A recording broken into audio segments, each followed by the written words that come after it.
কোকর মাছ বসিয়ে দিয়েছি।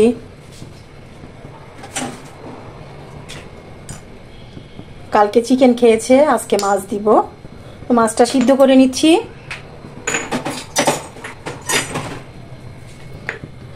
এই তো একটু লবণ দিয়ে দিলাম, আর একটু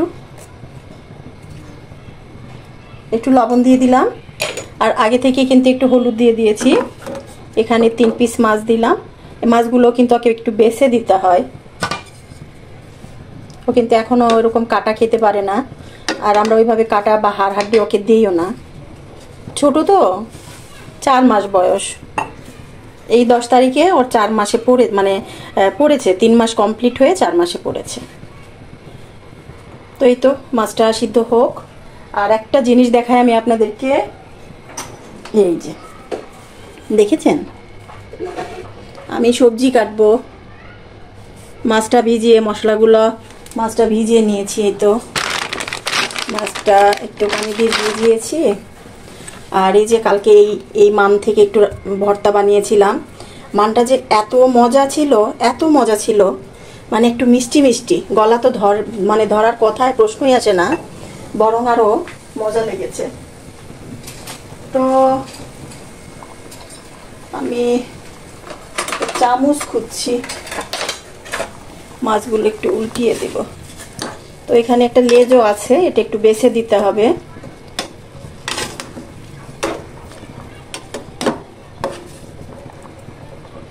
এই তো কালকে থেকে এই পর্যন্ত এরকম 3 পিস মাছ লাগে সারাদিনে ওর। আবার আজকে এখন জাল দিচ্ছি, মানে সিদ্ধ করে নিচ্ছি। শুধু সকালে আর রাতে একটু ভাত দিয়ে মাখিয়ে দেই, অল্প করে ভাত। আর তাছাড়া মাছই একটু স্যুপ সহকারে, এখন তো শীতের দিন, একটু স্যুপ সহকারে দিই। আর এই যে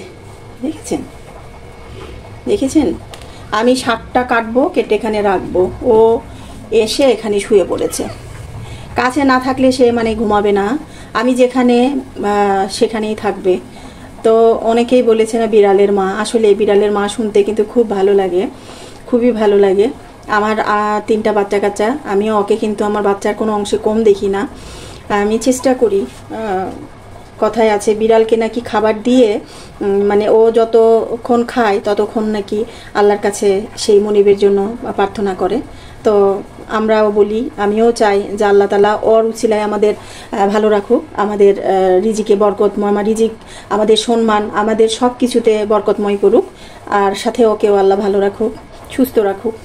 তো এই যে এখন সে ঘুমাবে, কোনোভাবে এখান থেকে উঠছে না।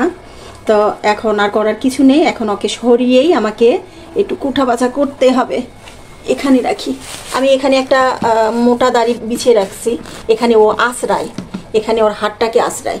বিড়াল জাত তো, ওর যা স্বভাব, কথা শুনছে। ও ঠান্ডা লাগবে, এখানে উঠিয়ে দিই।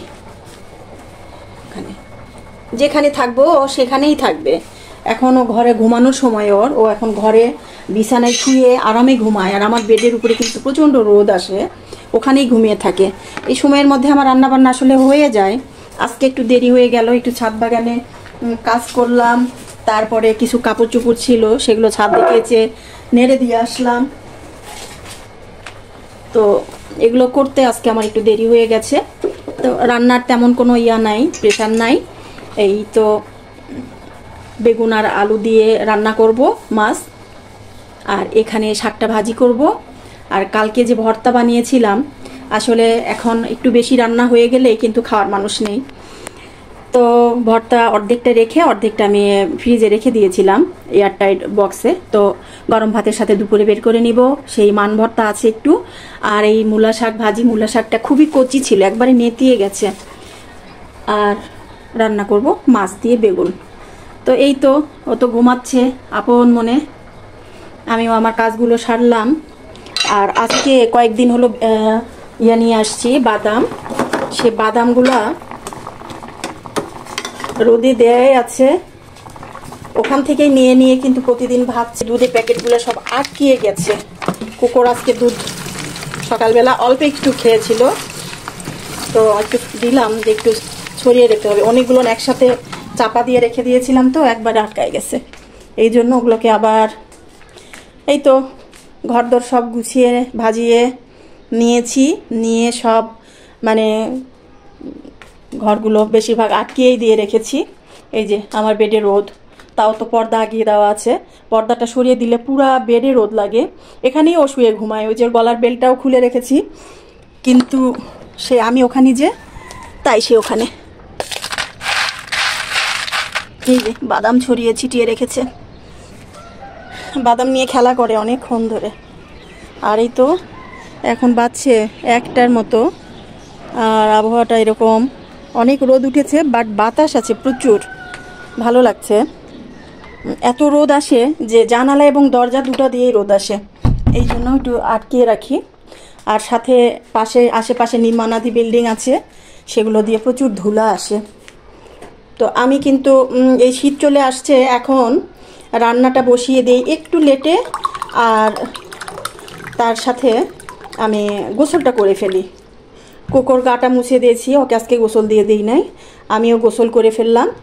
এরপরে ভাতটা বসিয়ে দিয়ে গোসলে গিয়েছিলাম, তো গোসল থেকে আসতে আসতে ভাত হয়ে গেছে।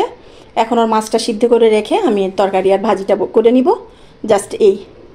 তো সকলে ভালো থাকবেন, সুস্থ থাকবেন, আমাদের কুকুর জন্য দোয়া রাখবেন, আমাদের জন্য দোয়া রাখবেন, আর আমার ভিডিওগুলোতে লাইক কমেন্ট শেয়ার করবেন। আজকে এ পর্যন্তই, সকলে ভালো থাকেন, আল্লাহ হাফেজ।